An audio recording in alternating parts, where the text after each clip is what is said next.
On December 20th, 2019, the United States established its sixth military branch. When the Space Force was announced, late-night comedians had a field day.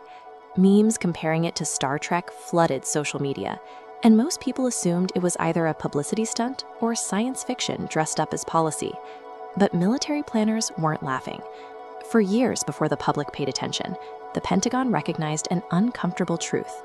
Outer space has become an actively contested military domain.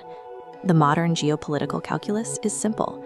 The country that controls the orbital high ground over the next decade will hold a massive operational advantage over every nation that does not. The public jokes missed the reality of the situation. Without secure access to space, the most powerful conventional fighting force in human history is vulnerable. To understand why, we must map out how modern military operations function.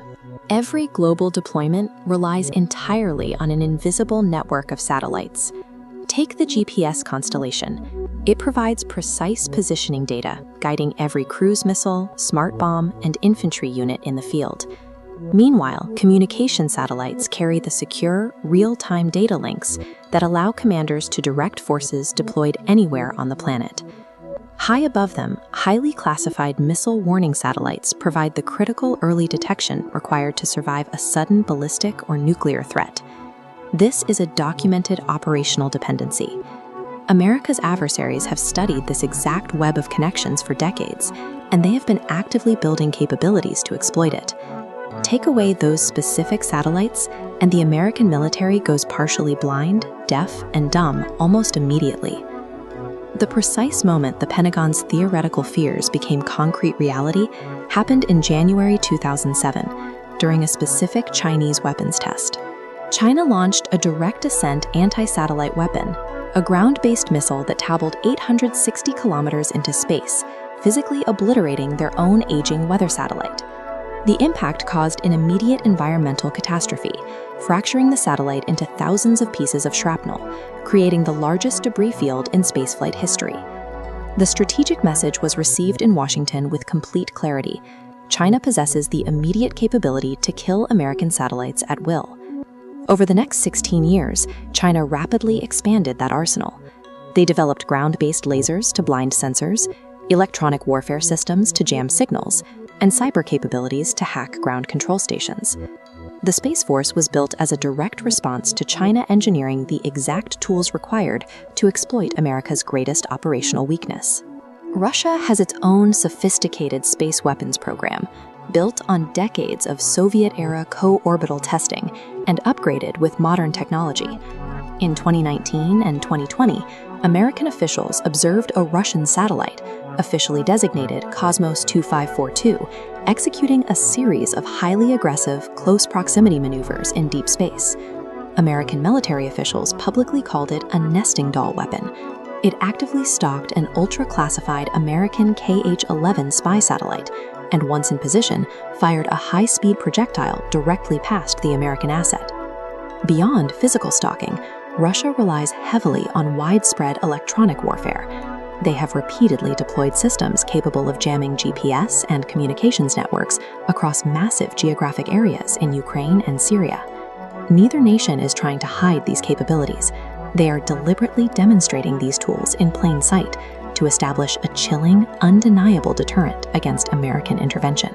This escalating threat environment dictates the operational reality of the Space Force.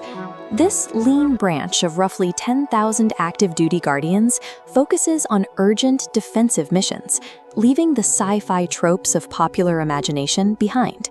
Their foundational mission is space domain awareness. You cannot defend what you cannot see, which requires tracking over 27,000 objects, from operational satellites to debris the size of a marble. From there, their priorities are strictly tactical, mastering electronic warfare to protect vital signals, and engineering urgent defenses to keep the 31 satellites of the GPS constellation online during an attack. But their mandate is rapidly expanding. As companies like SpaceX and Amazon launch thousands of low Earth orbit systems, the line dividing civilian commercial infrastructure from military targets has vanished. During the conflict in Ukraine, the commercial Starlink network became an essential communication backbone for Ukrainian forces. As a result, Russia has repeatedly attempted to jam and hack the system.